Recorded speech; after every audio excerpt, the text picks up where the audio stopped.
back to A Well-Designed Business. My name is LuAnn and I'm so glad you found this podcast. Together with my husband Vince and our partner Bill, we have grown our company WindowWorks from the ground up. So I know and I understand the challenges you face in running your interior design business. I also know that your talent alone isn't enough to ensure your success. So on this podcast, we talk about strategies and practical steps to help you grow your business. But make no mistake about it, we have our share of fun here too, mixed in with those aha moments that I love so much. This isn't fluff. Nobody has time for that. Whether you are a new interior designer or a seasoned designer, I am here to help you create and to manage the kind of interior design firm that you dream of. It's straight talk and it's action. Are you ready? Let's get started. Hi, welcome to A Well-Designed Business. Today's show is sponsored by the Interior Design Standard. Yes, you know what that means. That means I have Sandra Funk with me today, right?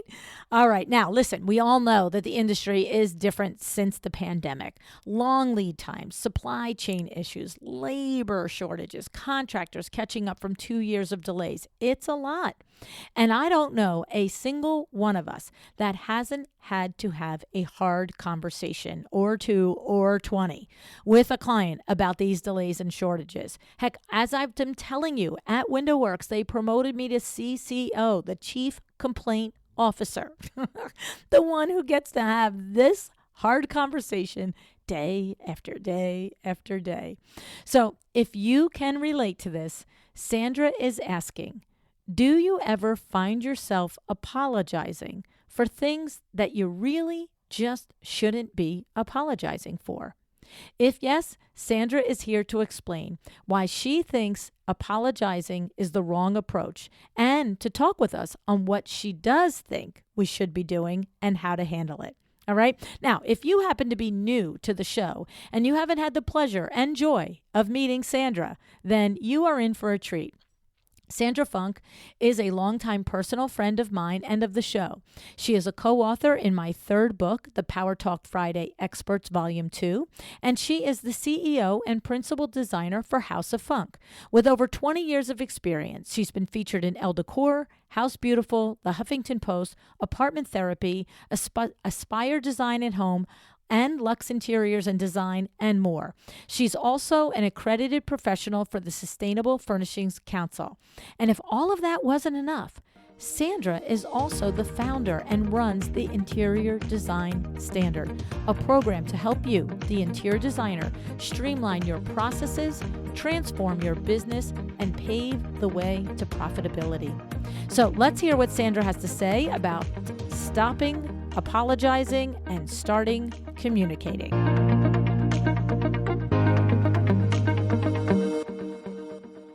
Hey, Sandra, thanks so much for being on A Well-Designed Business with me. Thank you for having me. It's my absolute pleasure to be back. You know, you're one of our highest all-time favorite listeners of all shows, 900, 800, whatever episodes it is. And there's good reason for it. You know, every single time you come here, you just share, what I know is your hard-earned wisdom. You're a seasoned designer at this point, and it comes from the boots on the ground, having done it, been there, revised it, made it better, and finally, your business is at a place where it's all the pistons are shooting and all the gears are shifting and it's all working, but it comes through in your conversation. And so I love when you come back because I know we're going to learn something again. So thanks for coming back. Thank you. Seriously. So here's the thing. Today you wanted to talk about, that you're noticing with your members in the Interior Design Standard because you have lots of community there and conversations together with them. So you really have your finger on the pulse of what's happening in individual designers' businesses. And you wanted to come on today and talk about how you're noticing that there has become this climate of apologizing. So talk to me about what you mean by this and what you see as the cause and the problem and the solution for it. Sure. So it started in our interior design standard inner circle kind of community conversation. And it was really this, like, how are you handling delays? How are you, dealing with clients that are getting so frustrated because everything's taking so long? And so it started in a conversation like that. And we were kind of think tanking it inside the standard. And then I did a reel and just went out and did a little like riff off of that kind of conversation. And it was getting the shares and the likes and the comments, and it was one of our most popular reels. So I thought it was a great topic to bring to you, because obviously you are always raising up this industry and always enlightening everyone with all the knowledge. So this idea that a lot of the designers that I was speaking with were taking on the emotional baggage of all of these delays and the inability to get goods and the contractors and products and everything. They were taking it on personally, and they were personally, it was weighing them down, and they were apologizing to the clients as if it was their fault, right? And so we had this big conversation about, you need to communicate the facts. You need to accept our new reality. You can't complain this away. And then you need to get strategic on how are you going to stretch what you thought was going to be a 6-month, project into a year-long project and not lose your shirt, like all the things. We don't lose any of the stuff. We don't want to lose any of our stuff. We don't want to lose our marbles. We don't want to lose any of it. Yeah, exactly. So the thing is, to just start with this apologizing climate that you're seeing, and the nuance in there is, you said, taking it on, because there is an ability to say, I regret that we're in this situation. It's unfortunate that we're in this situation. And the big difference isn't like, and it's all my fault, and I'm in charge of this, and I feel bad, I've let you down. That's the part that you're saying, separate what is objectively a pipeline, what do they call that? What is that called? I just went out of my head. The supply chain. I know, supply same. chain. Yeah, global supply chain. That is not your fault. Yeah. Right. And what you're saying is pull the emotion out of it and separate. Like if you told somebody you're going to be at their house at 2:00 and you show up at 3:00, yes, that's your fault. You need to sincerely apologize. Yes. But if the sofa was supposed to be here in 8 weeks and it's coming in 30 weeks, it's not your fault, right? Exactly. And there's this little nuance of like, I'm so sorry that I need to tell you fact. That's fine. But the I'm so sorry this is delayed is without fact is, it starts to become personal, right? And I have to tell you, we had a billion projects going when all this started, and they were on hold, and they came back, and this and that, and they've been running longer than you could ever imagine. And facts, and empathy. And, again, it's not that I never say I'm sorry. It's that I'm sorry that we're in this, but we're in this together. It's a global supply chain issue, right? I only had one client that just couldn't separate the facts from the personal. And I was like, so thank you for showing me your true colors. You're not my kind whale that I thought you were. Yeah. Check, flag. But sane humans. And we went so far as to go and, pull news reports talking about the supply chain, pull those and share those with our clients. So not just, hey, it's a global issue, but like maybe they're doing like an ostrich thing, and they were just pretending like 2020 and 2021 didn't exist. So, educating them as well that this is so far outside of our control. And now it trickles down into labor shortages, right? So it's across the industry of getting someone in here to do the work, getting the materials to do the work. It's, it's across many factors going into these delays. And so they are our new reality. And I think that's another big part of this is like not going like, but we used to have 14 weeks and now it's like this, and just, kind of getting stuck on it. Or again, you can't complain this away. Like just accept this new reality and now build this into your process. And it's funny because I'm hearing the saying that I always say. I've raised my kids with this saying. I share it with my chairman of the board clients. Just had this conversation with a chairman of board client yesterday. I'm like, you can't change someone else. You can only change your reaction to that person, right? So it doesn't matter if it's your wife, your husband, your partner, your boss, your employee. You can't change that other person, but you can change your reaction in the way you process that, right? And that applies here. You can't change the global supply chain issues. You can't change the labor shortages. You can't change back orders, but you can change the way you describe it, the way you share the information, and the way you handle it internally, because that so much affects the way your client will handle it, right? Oh, absolutely. Your tone, and when you come at something, we talk about standing in your space all the time, right? When you come at something with facts, and you're educated, and you have the details, and you can say to somebody factually, we're looking at a different kind of a timeline. Are you on board for this? Are you up for this? Someone who takes on a building project right now has to be educated on what they're taking on, right? It's not how it used to be. Things have shifted, and we just have to be ready for that. And we have to be having those conversations and setting expectations at the beginning. And that's where I was just going to say.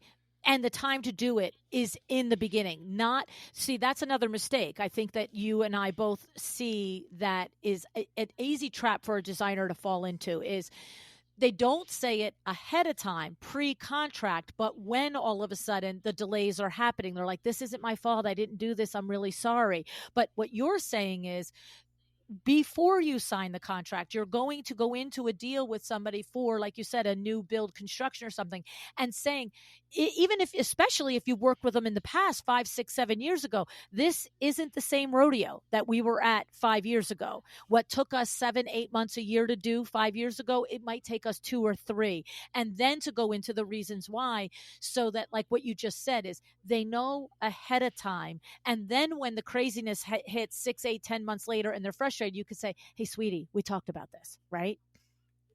100%.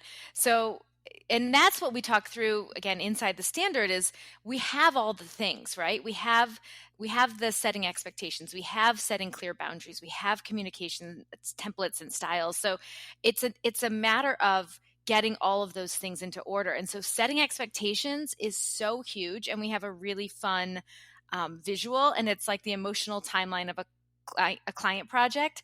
And it's like so excited because we're hiring a designer, and then they have to wait for the first, conceptual design. And then they're so excited, and then they have to wait, and then we trash your house and take all your money because we start construction and, blah, blah, blah. And like, I go through that with every single potential client.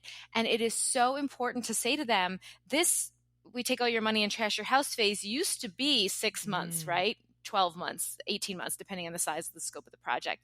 It's double now. So the price, how much money I'm going to take from you and how long it's going to take, and especially from a client that you did work with before, because everything has changed so drastically. They're remembering the way it used to be. Yeah. And they're comparing and they're expecting. So yes, setting expectations at the beginning, having those tough conversations. And then, I'm obsessed with ballparking the budgets, getting ballpark numbers from the trades, doing your design fees and your furnishings estimates and all that stuff before you sign a contract with them. Getting all of those financial conversations all the way up at the beginning, and then now, more important than ever, timeline conversations. Because what we don't want to do is get in with a client that actually doesn't have the patience or doesn't have the education or doesn't really in reality have that much money to do this project. So if you can get all those factors like fully hashed out before you're in contract with them, all you're doing then is reminding and referencing and going back to what we already agreed on before we even started working together. What I love about that is that from a consumer standpoint, you know me, I'm always processing it from the consumer standpoint. First of all, we don't have an idea of what things cost. The one example, I don't remember who on the show. Isn't it horrible I don't remember names anymore? I'm getting old and there's too many episodes, Sandra. Well, that's a lot of episodes to remember every single name. I remember so-and-so told me this, right? But I remember and it might have been you. If it was you, tell me it was you. But a designer way back in the beginning of the show said, even your average human probably who doesn't think they value spending money on designing and decorating a room probably has spent $20,000 to design to fill their living room, even if it's from the big box stores and everything else, because you're doing it over time. Right? It's like, Yep. whereas your clients, all of you listening, your clients might spend $100,000 on a living room, but even that client is surprised sometimes at it in its bulk amount, right?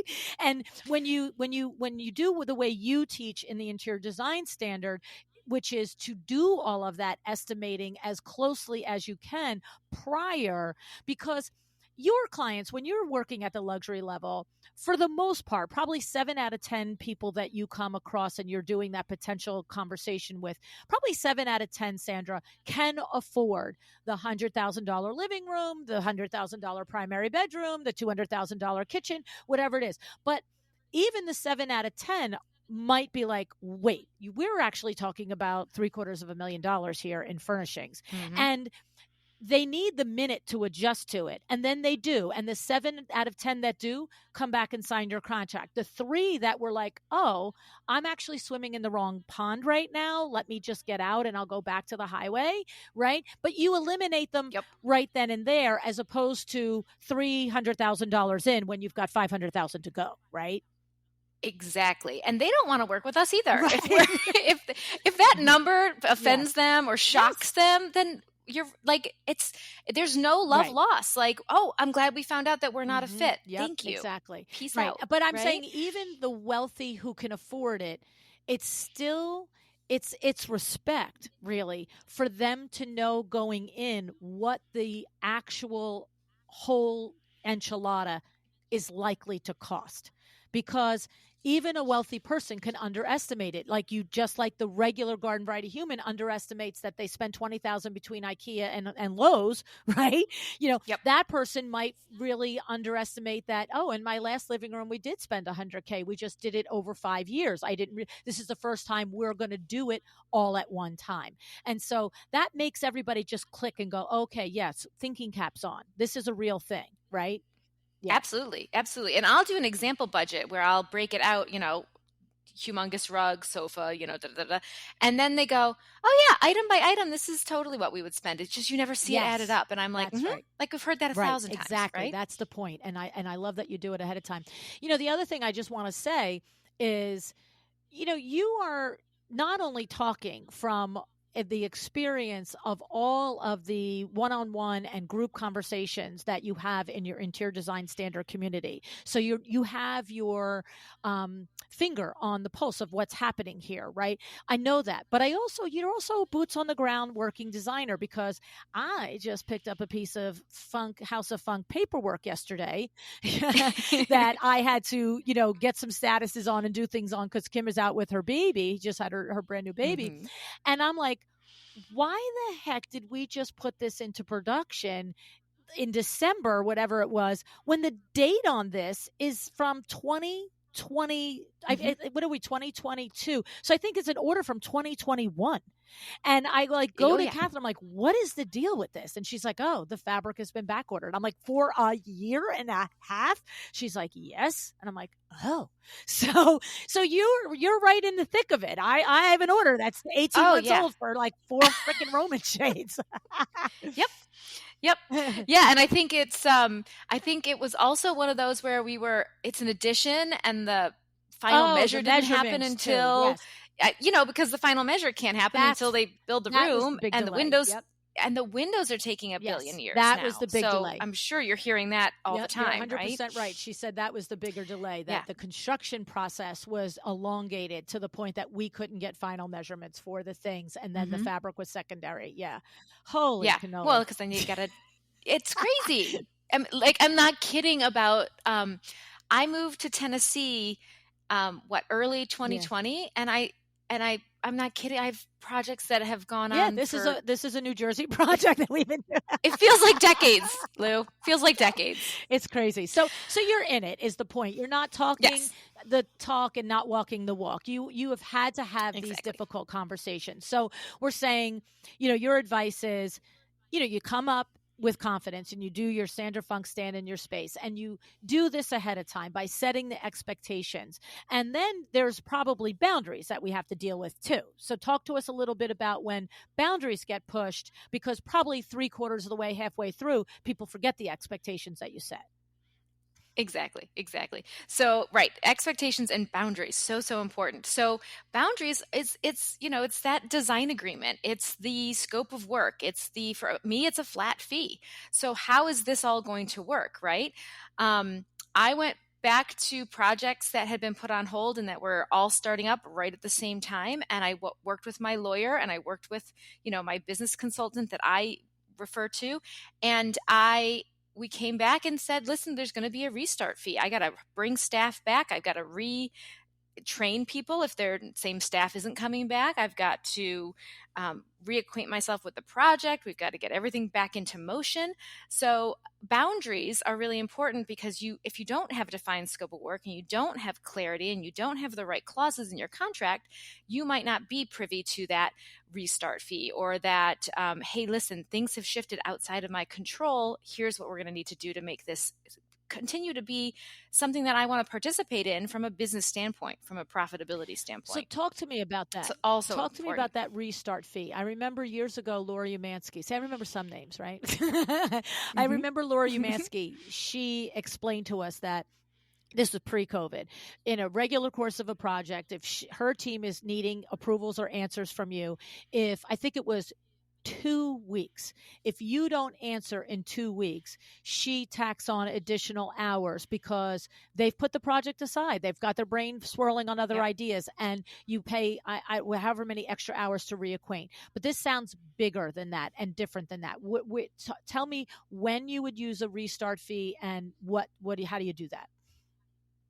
So a restart fee would be used from anything that gets put on hold. That's out. Like if I put it on hold because something is happening internally with my firm, then I obviously don't do a restart fee. But if the project is on hold because the client's hitting pause, maybe the cost of labor is coming in and they're getting like totally overwhelmed, or the contractor's putting on pause because they can't get materials, or they don't have labor, so they're not going to start the project when they thought they were going to.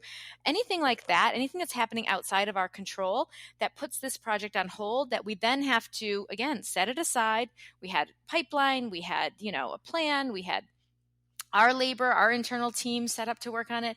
So anything like that, it's very similar, but I just do a flat fee because everything is flat fee with me. So the restart fee is more of a flat fee to say, okay, if we're going to set it down and pick it back up again, on somebody else's timeline, then there's a cost to that. Okay. And so you're moving along, everything's happening. You've done your design phase. You've started to get into the like you said, the we ruin your house phase. And now all of a sudden, the contractor says to the client, and possibly to you as well, but basically is like, I don't have the guys. I don't have the carpenters. I can't get them. So like in this situation, the windows couldn't be delivered. And so we wait a year for, framing and for windows to be done or whatever it is. And what you're saying is when that information comes to you, whether it comes to you through the GC or the client, you then go back to the client and say, I understand this is happening on your project. I understand this is happening because of the GC or because of the window company or because of whatever. But for me, I was ready to go. So if you're ready in 1 week, 2 weeks, 2 months, it's fine. But here's the number to get us started again.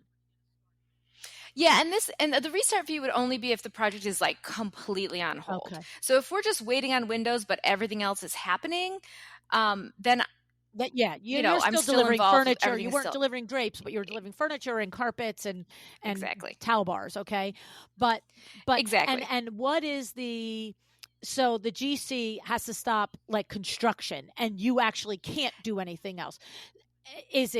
What's the time? They have to stop for 3 weeks or more, or what's that where you'll be like, okay, this warrants a fee? Well, how many days or weeks is it? With everything that's going on, I think it's probably if we're just nothing is happening on this project for a month, and we're in the phase where we need answers, we need to move forward, and we're not getting them, then a month would be the trigger for me. That would be okay, we're going to set this down and we're going to have to pick it back up again and get reacquainted. Because I am trying to be really flexible and trying to be understanding. And I think, so much of it is just focusing on what you can control and what you can put up with. And one of the big shifts has been just, we used to do a weekly site meeting come hell or high water. Well, obviously we're not going to meet to meet, Yes. right? That is a big part of, especially with a flat fee. I'm not just going to spin my wheels to spin my wheels. So we're taking meetings off the plate. Okay. We're going to scale back our time and effort on this project accordingly. And it's just being strategic.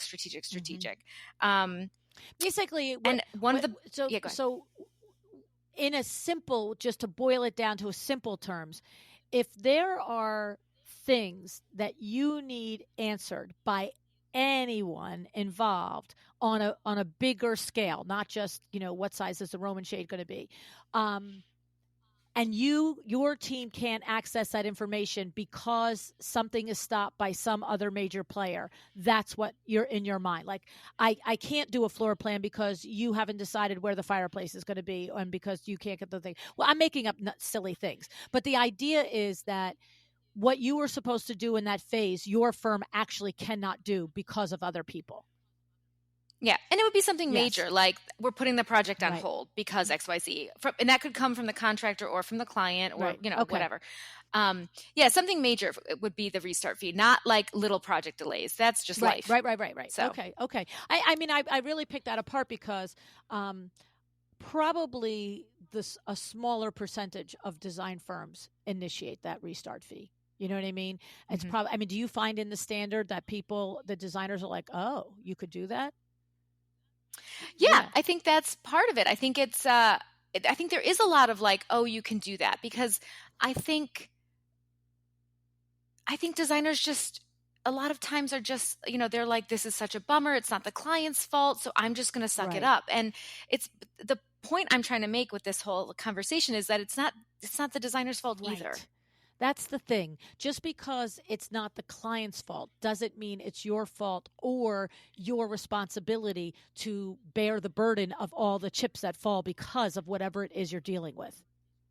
Exactly. Yeah. Exactly. And it's about kind of looking at it and going, okay, my profitability is going down because of all these delays, because of this, because of, retraining employees and picking it back up again.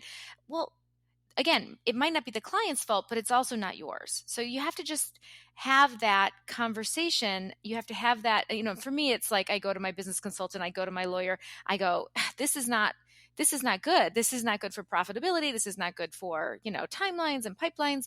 And we just talk it through. And I think that is what's so important, is to, to be looking at that from a profitability standpoint, to be realistic, to be calm and confident, and to say, and to be able to have that community to talk it through and say, here's what's going wrong. How can I make this better? And just brainstorming, working it through. Really, really important. Well, and that is one of the huge values of the interior design standard is not only that ability to consistently communicate and talk with each other and say, well, I tried your line, Sandra, but it didn't work so well. So what should I say now? Right? Because that's what happens, right? People who, business owners because I see it in Exciting Windows too, right? It's, when you explain it in theory, it seems very easy, logical. You go to do it the first time, though, and all of a sudden you get one pushback and you're like, humna.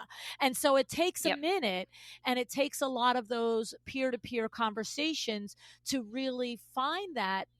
For me, it's always finding the truth line that makes so much sense to me that you can't debate it with me. Right. And the truth line of this is, I didn't actually shut down the job. Like, it wasn't my doing. Right. And then the other thing about the standard that I love is, you mentioned it briefly before, but you have created dozens of templates surrounding different conversations, like email templates that you're like, you don't want to pay your money, here's this email. You don't want this, you don't want that, you want this, and I can't deliver that.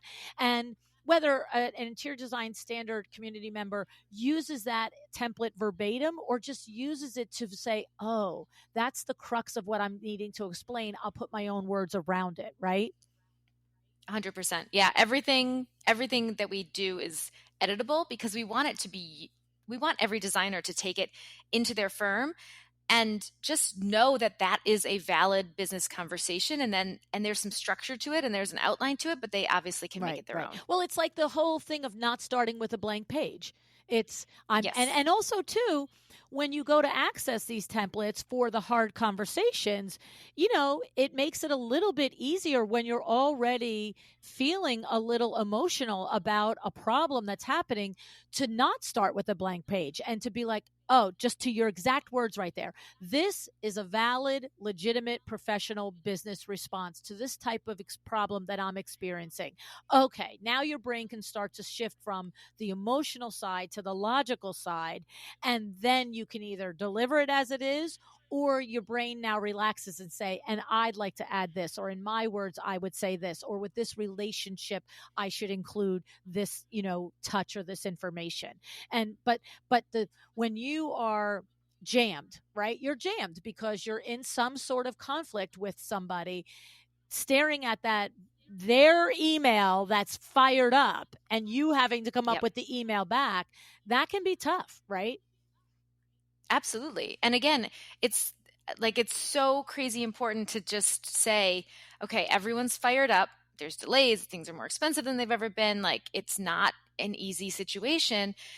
I put that down because it's not my fault. And then I have to just face reality. I have to be strategic. And a lot of times it's a little pivot, right? You just have to face it calmly. And it's so important to kind of go into it. That calm confidence is everything. Well, and when I talk with designers one-on-one, the words I use are easy breezy. Just say it easy breezy, right? It's the thing about it is to your whole point of having the hard conversation about anything you want to apologize for that's not legitimately your fault. We're not talking about things that are our fault. Things that are our fault. We have to own, we have to apologize, we have to offer the solution for, all of the things. But we're talking about those situations that aren't in our control. We actually don't probably in a lot of cases have a solution other than sit and wait. And when you deliver it as to your words, the facts, easy breezy, this is what it is. The ship is sitting, during COVID, how many ships were sitting off the coast with all the fabric yards in it? We're like, still says it's, on a slow boat from China. Like, what the heck, man? You know what I mean? Literally. Right. And the thing is, it's, what it is? It's funny is many of us understand this dynamic if we're parents or we're, really involved in our nieces and nephews or grandchildren or whatever, right?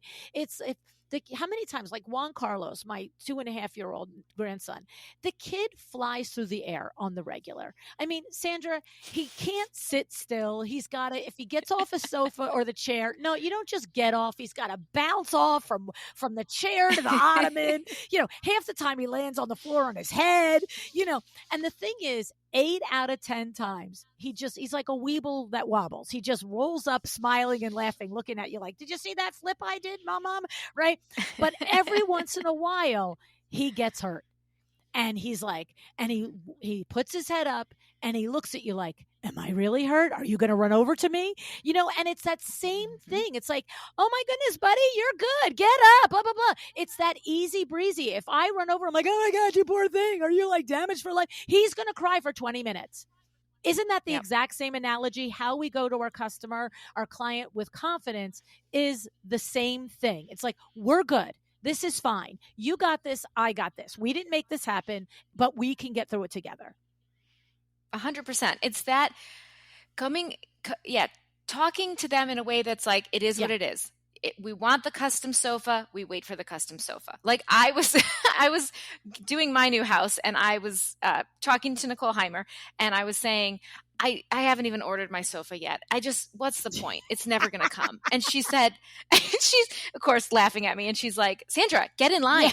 If you never get in line, you'll never get the damn sofa. And I was like, oh, you're right. I'll get in line.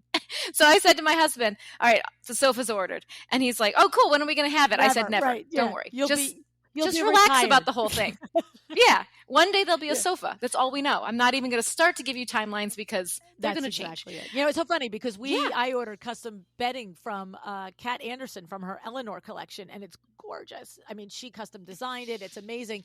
And it was delivered maybe 2 weeks ago. I have no idea how many weeks it took. I don't, because she said to me, I hate to tell you, but it's going to be like 26 to 30 weeks. And there wasn't a chance that I was going to go look at the calendar and see when that would be. And so when she said it was in, I was like, it's in. Great. It's in. You know, because I just was not going to, is it 21 weeks now? Is it 22 weeks? Because I know she has no control over it. I know that. But, Right. you know, we're in the industry, right? That's the difference. But it's educating our consumer that this is the reality of the industry now. Exactly. We're custom renovating an old Scout, a 1965 Scout Croft or What is something. a I don't know. Scout? What is this? A car. Oh. It's a car. It's an old like open air. It's Wow. cool. Anyway, so now you're designing we started cars. this. Okay. Yes, like it was so. I can't wait to show you all. It is so fun. But again, I can't wait to show you all. But I'm just not like, this has taken triple what we thought it would take time wise. And my husband is like checking in with the guy. My kids are like, when is that car? Is that still happening? Is that still okay? And it's so funny because my kids will be like, this is crazy. You should have your lawyer call him, blah, blah, blah. You know, like kids being impatient. And I'm like, no. This is exactly the same thing as what would you want my clients to be having their lawyer call me? No, they are going through the same labor issues, the same supply issues, the same thing is going on with this car that's going on with every one of my projects. I'm like, you know, big mama conversation with my girls of like, no, grab your patience, because you wouldn't want my clients to be impatient like that with me. So we are going to have our patience when it comes to this car renovation. It's the same thing. Isn't that the two sides of the same coin of your two daughters that have been raised in the light of your strength and of your business acumen? You know what I mean? So at their level of maturity, they're tapping into we take care of these things. We stand up for ourselves. We make things happen, right? But it's that lack of maturity and that perspective that that they exhibited, that you shared there. But, literally they have pulled from you when things aren't right. We don't just roll over, right? So that's true too. Like, I love that, because they're young ladies still. They're not fully cooked. They're not college and beyond. They're young ladies. So they don't have that, and I love that you were able to teach them that other side perspective. But having known these beautiful ladies since they were babies, I'm like, oh yeah, they're their mother's daughters. Oh yeah. Mom, we take care of this. Oh yeah. Yeah, like, get this done. And of course they're like, why aren't you project managing this? And I'm like, listen, project management looks a lot different these days. It's a lot of patience, a lot of catching the bees with the honey and not the vinegar. You got to just be patient. So the standard is going to open again soon. So the standard is a program, and we will link in the show notes to each of the times that you've been on the program and each of the sponsored episodes, which specifically spend more time talking about the features and the benefits of the standard. So there's lots of information. So we're going to talk a little bit about it now. And if you're like, have more questions, definitely hit up those other episodes where you'll get more detail.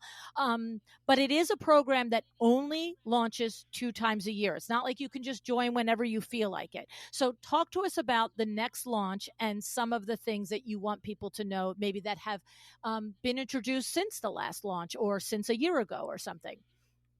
Sure. Yeah, definitely. So our next enrollment period is March 29th.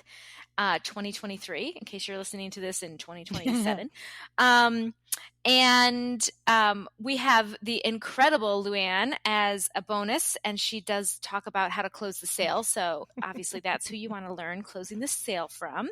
And one of the great things that we've changed is that you can now save your spot. So you don't have to wait until March 29th to go ahead and save your space, because we are limited in how many people we can take on, and we keep on growing. So you're going to want to get your spot now. You can check it all out. It's at interiordesignstandard.com/LuAnn. Okay. So talk to me about Save My Spot. So is this a because space is limited in the standard for each enrollment, my assumption is if I'm saving my spot, I'm putting money down and I'm really saving my spot. Not like I'm saving my spot and then it opens like, never mind, sorry, wasn't serious. Like, tell me about that. Correct. It is a deposit, and you are like part of the standard inner circle. You start to get our, there's bonus material that comes from anyone who saves their spot that gives you kind of this extra ability to have your firm ready for the transformation that the standard is inevitably going to bring. So it's a great way to kind of get yourself ready for the standard when it does drop. Okay. And then you are guaranteed to be in this next launch. And I'm just like going to, you know me, I got to make sure all the elephants are in the room. So my assumption is also that if I put my deposit down and I change my mind, sorry, the deposit is yours.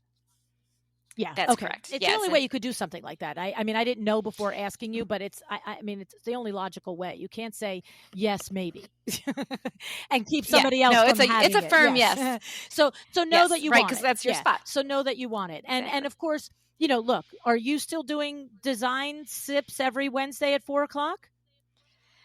We do design sips. We take a little bit of time off after every launch, but yeah, they started up again yesterday. Okay. So my reason for mentioning that is that if this is your first introduction to Sandra and the interior design standard, 100% go listen to our other episodes. But also Wednesdays, you get to see Sandra live. And you know, for me, it's when you really get to know someone's personality and you also hear their business philosophy every week that you start to say, oh, this is the community for me, or this is not the community for me. And that's how and why I assume that a reservation is a firm yes, because there's enough ways to find out if it's right for you. This is not, you're not going to be surprised if you do your homework. There's a way to do your homework and feel comfortable with your decision is really what I'm driving at. Yep, definitely. There's a ton of content. All the previous design sips are on YouTube, and you can look at them from different kind of playlists. And we know from talking to our standard members that a lot of them have done their research and have watched a lot of design sips episodes and have, listened to the podcast. So yeah, there's a lot of info out there to just kind of give you more color on exactly what you're getting into. Exactly. And so when you're in the standard, basically I've described it as almost like quote unquote a franchise for an interior design business. It's like, boom, click your Asana. There's all your templates, your workflows, your emails, your this happens, then this happens, then this happens. And you can execute a project step by step the way the House of Funk does. But I've also had many conversations with designers who are in the standard, love the standard, and take what they want and don't use the things that don't resonate with them. I mean, it's funny, Sandra, I don't know if I ever told you this, but someone called me, I think before two launches ago, and said to me, she emailed and said, can I ask you a question about the standard? And I'm like, sure. So we get on the phone, and I can't remember what was the one thing that she thought would be valuable about the standard. So it was like she came to me and said, I know that you get this. I know that you get this. I know that you get this. And she goes, but the thing is, the only thing I think I really want is this one thing. And I'm not sure I should spend the money for that one thing. I said, so you go and get the one thing that was really valuable to you, and you might find that the other things are things that you'll use too. But if not, you have that one thing that you can't, because she said, I can't get it anywhere else. I'm like, I can't give it to you. That's not my wheelhouse. And so it's an unfortunate example with not having good details, but the overall point is that there's so much value in the standard. And if anybody was listening to the previous episodes, I think it's drastically underpriced. Is my point. You say to continue, LuAnn, I want as many people to be able to take advantage of it as possible. I'm like, all right, that's a good thing to want. But it's literally worth $20K. I used to think it was worth $10K. It's worth $20K. Yeah. And we hear that it's funny because my goal is to get this out to as many designers as possible. I feel like we had every little blood, sweat, and tears moment in my own firm to like overcome this and overcome that. And like, I just didn't want to save it all for myself. But I hear from designers day in and day out, oh my gosh, I made my investment back in the next project I did through the standard. And now they're scaling up, they're blowing up. Because once you get it going, it is really just in flow. You really get your business into an incredibly fun to run and profitable place, which is all I can hope for. Yes. And that is something to be just added to the conversation too. It's not a magic pill, right? You have to do the work, right? Correct. It takes a minute, just like anything else. Like when you first got a computer, well, that's probably not a good example. Half the people listening grew up with them like at 2 years old. But like when you first get anything, it's a little complicated. It's a little like, I got to hunker down and I got to learn this and I got to do that. But then you get to the point you just described, where after you run at least one project and possibly your second project through it, then you're saying, oh, now I have my magic pill. Now this is all clicking and it's making sense. It's like clicking the Rubik's Cube into place, right? You know, it might take you 10 minutes or 10 hours, but when it clicks, it's like, boom, like, oh, okay, this is it. Right. And I just, cause I've had designers say to me, well, it's not easy. And I'm like, okay, it's running a business. Like, no, it's not easy, but here's the formula. How easy was it without the formula? Answer that for me. Right. So yeah. Exactly. And the support of you and the colleagues in the group. And so just to make one last clarification, you can reserve your seat and you're going to get some bonus materials and you're going to get some preparation materials, but the standard starts on a particular date with you live doing certain things. That still happens whether you reserve today when you listen or the day before it starts. It's a program that you run through the group together, right? Yeah. Correct. Yes. So we start, again, March 29th, 2023 is when that first content drops. We're open.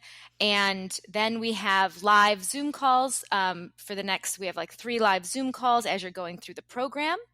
And you join into the private community where you are with the other standard members who are going through it together at the same time.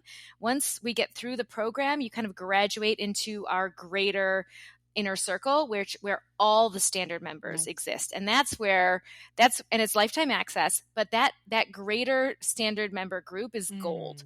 I mean, we are in there day in and day out, encouraging one another, talking through difficult things, triple checking that response to that client comment, right? Like it is, or even just saying like, hey, I'm looking for a sofa without with a center cushion, like that, to that level too. Whatever designers talk about, right, is in that group, and it's wonderful. That's awesome. I love it. Yeah. I love it. I've had so much great feedback from designers when I go to the different markets and different live events, and they tell me, oh my God, I love the standard. I'm so glad I heard about it from your show, yada, yada, yada. So hats off to you, Sandra, for creating such a well thought out program that really just helps you go from 0 to 60 in your business. We always say, why make all the mistakes yourself? Somebody else has made them. Just learn from them. You know what I mean? So, and that's exactly what you're doing for everybody. So interiordesignstandard.com/LuAnn. All righty, my friend. I love you like life, love your guts. And, you left the dirty jersey and I don't see you as much anymore, but. Well, I love you too. Thank you for having me today. And, I pop in. I'll see you soon, I'm sure. All right. Have a great day, Sandra. Thank you. You too.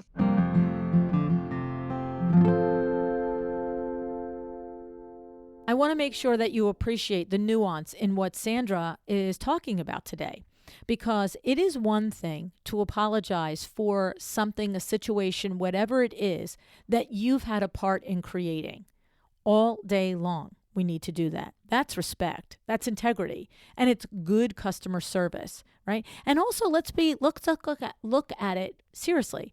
It's honest, right? Because I know you're just like me. When we've actually done something that's created a negative situation or impacts someone or someone negatively, we are sorry. So we should say we're sorry, and we should be willing to express that. Okay, but what we're talking about here is apologizing when it's not our fault. all right, and taking it on as if it were our fault. This is what Sandra is saying is not productive for us. Now, I'm not a psychologist, and I'm not about to get all into the weeds on why so many of us are people pleasers. But I can tell you that it doesn't do us any favors in our business to take on emotional baggage or anxiety or responsibility about the things that are not our fault. We must separate them, okay? And while it might take some stepping out of a comfort zone, right, we need to be the one to step up and be the calm captain in the storm and separate, right? Because if you panic and you make a big deal of every delay, your client is going to pick up on that and it's not going to be pleasant. But if you do the easy breezy, this is what it is. This is how it's going to be. Nothing I can do about it. I empathize with where you are, but let's just put our big girl panties on and move on. Your client is much more likely to think, okay, this is just what's going on. It's no big deal. My designer has got the bases covered. Right? It's a great insight from Sandra, and I appreciate it, right? And as you heard, this is the type of thing that Sandra dives deep into when you are a part and a member of the Interior Design Standard, right? If you're a longtime listener, I don't need to sell you on the standard. I don't, okay? Because you've heard Sandra's other sponsored episodes, and you've heard us pick apart the immense value that the program brings to the table. But if you are new to the show, or the idea of the Interior Design Standard is new to you, I have to tell you, this is one of the best ways to make these big changes in your business, to put it to a system. And in this interior design standard, Sandra not only shares her streamlined processes, but she provides the templates, for these tough conversations and for the easy ones too, quite frankly, right? She also provides a community, a place for you to work out the actual nitty-gritty conversations of how you do these things or every other thing in your business, right? That's what the whole point of being a community is, right? The value is enormous. I encourage you to go back and listen to some of the other sponsored episodes of Sandra's: 801, 753, 660. I literally every time Sandra's on the show, she blows us away with something that we can take to our business. And you just think to yourself, yeah, why didn't I think of that? Okay, we will put all of the links in the show notes. The Interior Design Standard only opens twice a year. And I always encourage you, if you are thinking about it and you are ready to transform your business, to give it some serious consideration. Okay, the full price is $44.97 in my opinion. It's worth a lot more, right? But you hear Sandra, she wants it to be accessible to everyone. All right. So with this new ability that she has to reserve seats, you not only do you guarantee your seat, but you start getting access to some of Sandra's content. And that means like day one, as soon as you reserve your seat, you can start getting information to help you positively impact your business. All right. So give some thought to your business and what you need to do, whether you want to streamline for efficiency and profitability or for scaling, whatever it is. Go check out interiordesignstandard.com/LuAnn. Learn more about Sandra and the Interior Design Standard. Okay? If it's for you, jump in. Thank you, Sandra. Always love our conversations. I love that you're always giving us the straight talk and great tips that we can take into our business, whether we are taking advantage of the Interior Design Standard or not. You're always helping us and the community, and we appreciate you. And thank you for listening. Totally love that you show up. Appreciate it. Decide to be excellent.